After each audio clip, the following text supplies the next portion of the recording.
Hey guys, Adrienne Green here. I am standing outside my office because I was just here to drop off some paperwork because it was closing day. One of my clients just closed on an investment property, and I wanted to kind of do a little note there. We've got Lookout Mountain in the background, one of the Chattanooga sites. What I really wanted to do today is walk you through this awesome investment purchase that my client closed on today.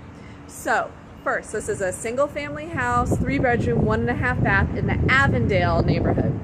It had been on the market for a little while, and it had a price drop from about $120,000 to $111,500. And so my client was like, hey, why'd they have this price drop? I'm kind of interested in it. This house was mostly renovated. You know, it looked like it was in pretty good shape. And so I called up the listing agent and I said, hey, what's going on? He said, oh, you know, we had a home inspection. We were under contract. There were some issues with the floors.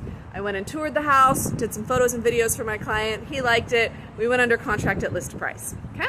Then we did a home inspection. And in the home inspection, we found it's not the floors as much as the columns supporting the floors had issues. So we got, during the inspection period here in the state of Tennessee, you can do not only the home inspection, but whatever other inspections you want during that period. So we got some crawl space people out there to kind of give an estimate for that work.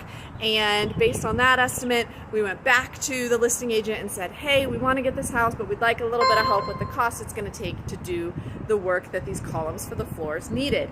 And so we renegotiated. And one thing that came up is that for credit on an investment property, from the seller, a seller credit can be no more than 2% of the purchase price. So we ended up dropping the purchase price to $110,500 with a $2,000 credit. So the net purchase price is $108,500. And what I also need to mention is that this house should rent for about $1,300 a month. So we are over the 1% rule on this little purchase. So for roughly $25,000 out of pocket, my client is buying a single family home that's pretty updated in the Avondale area here in Chattanooga that should be renting for $1,300 a month, cash flow positive, and giving him a nice little return.